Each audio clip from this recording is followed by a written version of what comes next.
2018માં અડાજણ બસ ડેપોનું ઉદ્ઘાટન મુખ્યમંત્રીના હસ્તેથી કરવામાં આવ્યું હતું। ઉદ્ઘાટનના સમયે બસ ડેપોની ઢગલાબંધ તારીખો કરવામાં આવી હતી, જેમાં આધુનિક ટેકનોલોજીથી સજ્જ અડાજણનો બર્થ ડેપો, જેમાં એરપોર્ટ જેવી સુવિધાઓ મળશે તેવી પણ વાતો સોશિયલ મીડિયામાં કરવામાં આવી હતી। અને હાલ આ બસ ડેપોની પરિસ્થિતિ ખંડરથી ઓછી નથી। બસ ડેપોમાં સ્ટ્રક્ચરની વાત કરીએ તો સીલિંગ તૂટેલી હાલતમાં જોવા મળી છે અને મુસાફરોના બેસવાની જગ્યાની ઉપર જ સીલિંગ તૂટેલી હાલતમાં છે।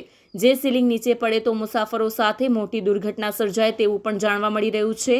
તેની સાથે જ સૌથી મહત્વની વસ્તુ પીવાના પાણીની પણ સુવિધાનો અભાવ જોવા મળ્યો છે, જેમાં પાણીના કુલર પર તૂટેલી અવસ્થામાં છે, જેના નળ પણ તૂટી ગયા છે અને તેની સાથે જ ટોયલેટ પણ બિસ્માર હાલતમાં જોવા મળે છે, જેમાં લાઇટ અને પાણીનો અભાવ છે। તેની સાથે જ વોશ બેસિંગ પણ તૂટેલી પરિસ્થિતિમાં જોવા મળ્યું હતું અને બસ ડેપો પર એક પણ ખાવા પીવાની દુકાન ખુલ્લી જોવા મળી ન હતી।